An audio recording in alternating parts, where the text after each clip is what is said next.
Narinig mo ang usap-usapan na aswang ang kapitbahay mo. Anong gagawin mo? Kakaibiganin mo ba sa halip na mangamba? O iiwas na lang para di maabala?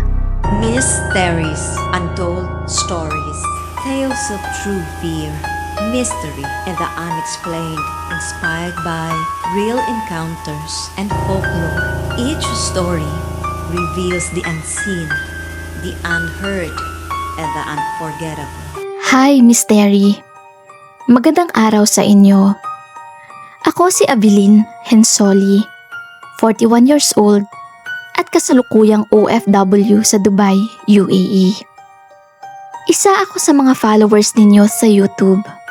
Sa totoo lang, hindi ako mahilig sa scary stories kasi matatakotin akong tao kahit pa na nasa 40s na ako.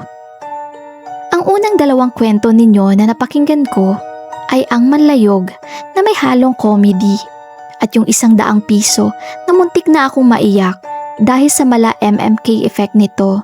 Since then, napafollow na ako at paisa-isa kong pinakinggan yung mga kwento ninyo kasi merong novelty. Nanotice ko rin na lagi kayong nag-i-impart ng kaalaman sa bawat kwento ninyo na talaga namang nagugustuhan ko kasi I get to learn something new even at my age. Kaya gusto ko rin magbahagi ng kwentong kababalaghan sa inyo. Kung mahilig ka sa mga kwentong creepy o paranormal, pakinggan mo ito hanggang dulo. Baka may mahanap kang koneksyon sa sarili mong karanasan. Follow o subscribe mo na rin si Mystery para lagi kang updated sa mga kwento ng kababalaghan. Ang kwento ko ay naganap mahigit kumulang may 3 dekada na ang nakakaraan. Elementary days ko pa ito doon sa aming lalawigan sa South Cotabato.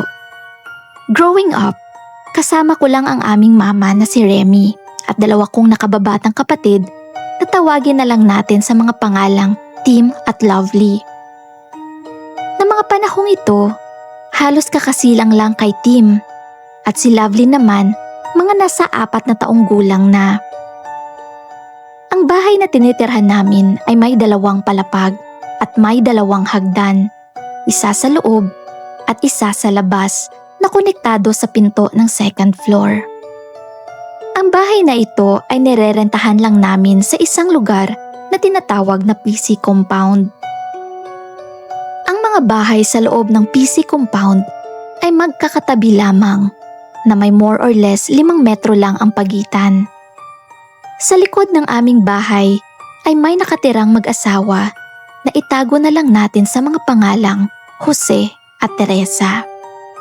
Mga nasa 50s na rin yung 2 mag-asawa nung mga panahong ito, ngunit wala silang anak. Malapit ako halos sa mga kapitbahay namin at madalas akong nakikipaglaro sa mga kababata ko sa area. Pero ang tanging bahay na hindi ko madalas dinadaanan ay ang bahay ng mag-asawang Jose at Teresa. May sabi-sabi kasi noon sa amin na may lahing mga aswang daw itong mag-asawa kasi maliban sa may kakaibang lansa ang bahay nila, minsan din daw kumulo at bumulwak ang langis o tinatawag sa amin na lana na nakapatong sa altar ng tindahan ni Aling Diday nung minsang bumili ang mag-asawa sa kanya. Dahil sa mga ganong kwento, yun na ang naging bansag sa mag-asawa doon sa PC compound. Ang mama ko naman ay hindi naniniwala rito kasi mababait naman daw ang mag-asawa sa kanya at sinasabi na paninirang puri lang daw ang mga sabi-sabi. Ngunit nag-iba ang pananaw ng aking mama noong minsan magkaroon ng bisita sila Mang Jose at Aling Teresa. Dumating ang kapatid ni Mang Jose na tawagin na lamang natin sa pangalang Mang Ramon na sa palagay ko ay mas matanda sa kanya dahil sa puting-puti nitong buhok at kulubot na balat. Buwan iyon ng Abril, araw ng Lunes, nang dumating ang bisita ng mag-asawa. Bago makarating sa bahay nila Mang Jose at Aling Teresa, napadaan si Mang Ramon sa bahay namin na sa mga panahong iyon ay naabutang pinapaarawan ni Mama ang kapatid kong si Tim, habang kami naman ni Lovely ay naglalaro ng bahay-bahayan sa hagdan na nasa labas ng bahay. Hindi ko makakalimutan ang sandaling iyon kasi yun yung panahon na naramdaman kong kinabahan si Mama sa presensya ng matanda kasi bigla na lang tumigil sa harapan niya at tinignan ang kapatid kong sanggol na karga-karga niya ng mga panahong iyon. Dahil sa hindi komportableng sitwasyon, napasalita ang mama ko. Tang, bakit ho? Ngumiti lang si Mang Ramon na nakatitig pa rin sa kapatid ko.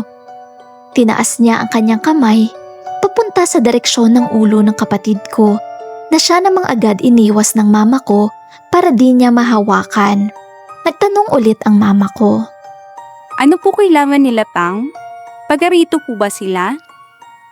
Hindi pa rin nagsalita ang matanda at saka nagpatuloy sa paglalakad na waray hindi narinig o nakita si Mama. Dala siguro ng kaba ni Mama, bigla niya kaming pinaakyat na ng bahay at di na rin tinapos pa ang pagpapaaraw kay Tim. Kinaumagahan ng Martes, papaarawan ulit ni Mama si Tim. Nang biglang nagulat siya, nandun na naman ang matanda, nakatayo sa may bandang hagdan namin. Muli, walang imik ang matanda at nakatuon ang tingin sa direksyon ni Tim. Nagsalita muli ang mama. Pam, bakit ho? May kailangan ho ba kayo sa amin? Umiling ang matanda at umalis din agad. Dumating ang ikatlong araw, Miyerkules. Ganun na naman ang pangyayari. Natakot na ang mama ko. Kaya nagtungo kami sa bahay nila Aling Diday para magtanong kung kilala ba nila ang matandang lalaki. Hindi naman napansin ni Aling Diday yung sinasabing tao ni Mama. Kaya di rin niya ito nasagot. Hanggang sa dumating si Aling Lydia na ang bahay ay katapat lang mismo ng bahay ng mag-asawang Mang Jose at Aling Teresa.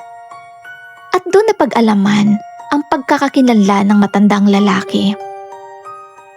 Ayon kay Aling Lydia, si Mang Ramon daw ay mula sa lalawigan ng Antique at nagbabakasyon lamang sa kanyang kapatid na si Mang Jose. Pinakilala daw ni Aling Teresa si Aling Lydia kay Mang Ramon nung minsan naabutan itong nagwawali sa tapat ng bahay nila. Mukhang mabait naman daw ang patanda at mapagbirong tao na siya namang ikinagulat ng mama ko. Palaga? Nagsasalita pala iyon? Akala ko nga bingi kasi sa ilang beses na tinanong ko, di naman sumasagot. Oo, nakakarinig naman siya kasi nakausap ko pa nga. Siya pa nga nagsabi na isang buwan siya maglalagi rito. Pero sa naalala ko, nung kausap ko siya, natagaw niya kung kayong tatlo lang ba daw ng anak mo nakatira dyan sa bahay ninyo. Naku Remy, kinakabahan ako para sa inyo. Mukhang mahibang kahulugan iyong laging pagkumpanya sa bahay ninyo. Masama man ang magbintang, pero mabuti na ang madiingat tayo. Kaya simula sa araw na ito, lagi kang magsara ng pinto at lagyan mo ng walis tingting na nakabaliktad ang mga pintuan ninyo para hindi makapasok ang mga nasamang nilalang. Budburan mo ng asin ang bawat baitang ng hagdan ninyo para hindi ito makaakyat. Dalhin mo na rin muna itong manunggal ko. Natuyo na yan, pero mabisa pa rin naman yan pangontra.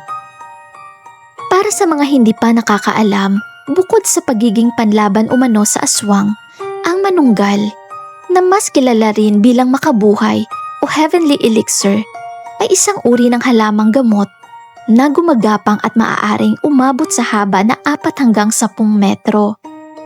Dahil sa matinding kapaitan nito, hindi kaaya-ayang inumin ang pinaglagaan ng mga dahon at sanga.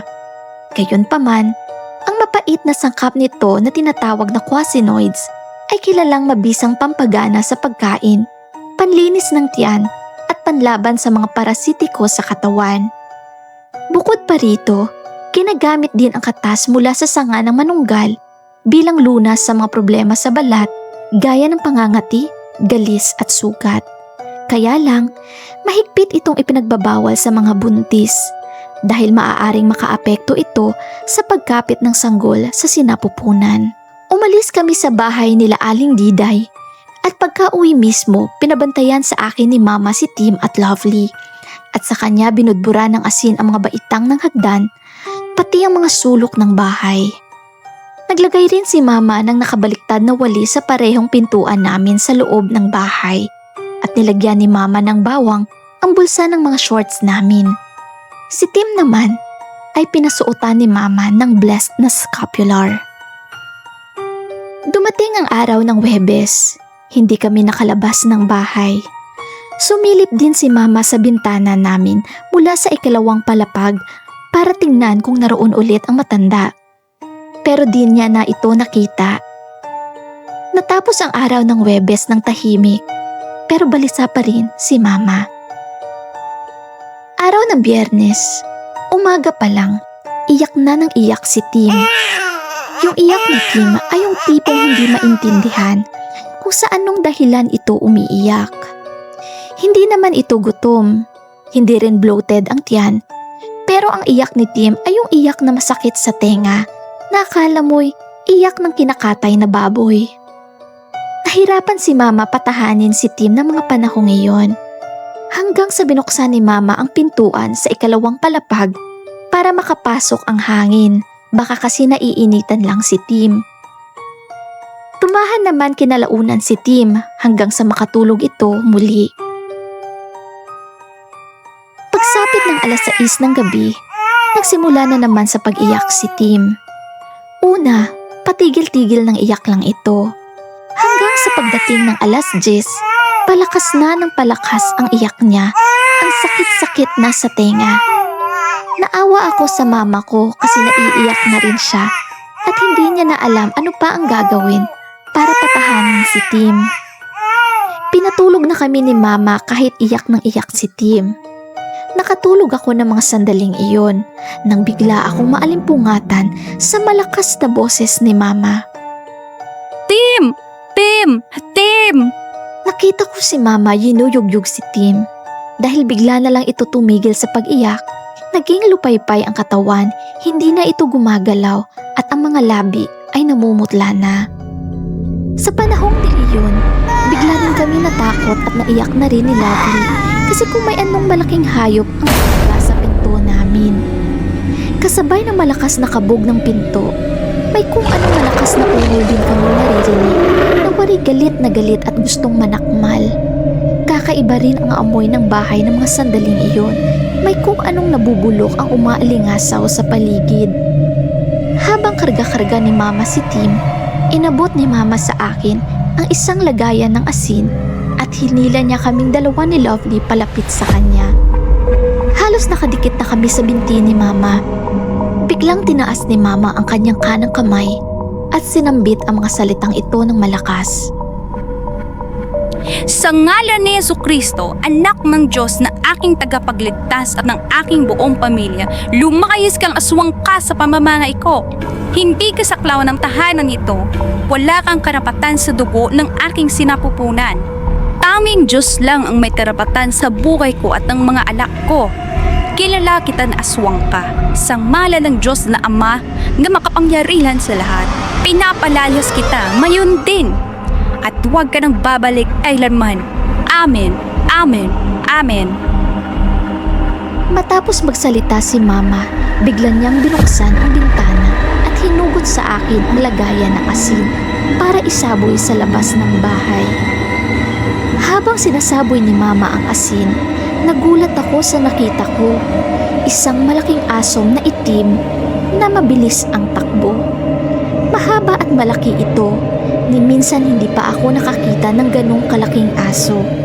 Yung balahibo niya ay yung tipong nakatayo at parang matulis tignan. Tumakbo ito papunta sa likod ng bahay at di na bumalik pa. Matapos ang engkwentrong iyon, bigla din umiyak ng marahan si Tim at noong binigyan ng bote ng gatas ni Mama, ang bilis ng kanyang sipsip sa tsupon, aakalain mong gutom na gutom. Medyo kumalma na rin si Mama ng mga sandaling iyon. Naghawak-hawak kami ng kamay at tahimik na nanalangin si Mama bago kami natulog. Pero si Mama di na nakatulog pa at binantayan lang kami buong magdamag. Kinaumagahan, dali-dali kaming nagtungo sa bahay ni Aling Diday at sa pagkaalala ko, iniwan kami ni Mama saglit sa kanya kasi pupuntahan niya ang bahay nila Mang Jose at Aling Teresa para kumprontahin sana. Hindi ko man agad nalaman kung ano ang nangyari sa kumprontasyong iyon. Pero ayon sa kwento ng mama ko nung malaki na ako, hindi niya na daw doon nadatnan pa si Mang Ramon kasi ayon kay Mang Jose, nagka-emergency daw doon sa bahay nila kaya napauwi ng wala sa oras. Hindi rin daw umamin ang mag-asawa na may kinalaman ang pamilya nila sa pag-atake ng kakaibang hayop sa bahay namin. Napagbintangan pang gawa-gawa lang daw yon ng mama ko. Hindi man umamin ang pamilya nila pero pinaniniwalaan naman kami ng iba naming kapitbahay sapagkat narinig nila ang sigaw ng mama ko at ang malakas na ungol ng isang hayop. Natakot lang din ang mga kapitbahay lumabas ng bahay. Di rin makatawag ng rescue o anumang pwedeng tumulong dahil hindi rin pauso ang cellphone ng mga panahong ito. Matapos ang insidente, naging usap-usapan na sa compound namin ang pangyayaring iyon. Ayon sa mga matatanda sa lugar, aswang na asbo raw ang nakita namin ni Mama. Ang asbo or weird dog ay isang normal na tao sa umaga na nakikipagsalamuha sa ating pangkaraniwang nilalang, subalit sila ay may kakayanang mag-anyong malaking aso. Ang asbo ay parang vampira na mahilig sumipsip ng dugo at kumain ng puso at atay ng tao, partikular na ng mga sanggol. Ikaw, meron ka na rin bang karanasang nakaengkwentro ang isang aswang?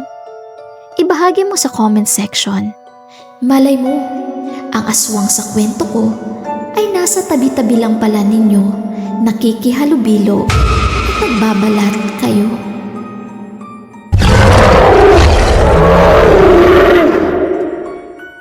Thanks for listening.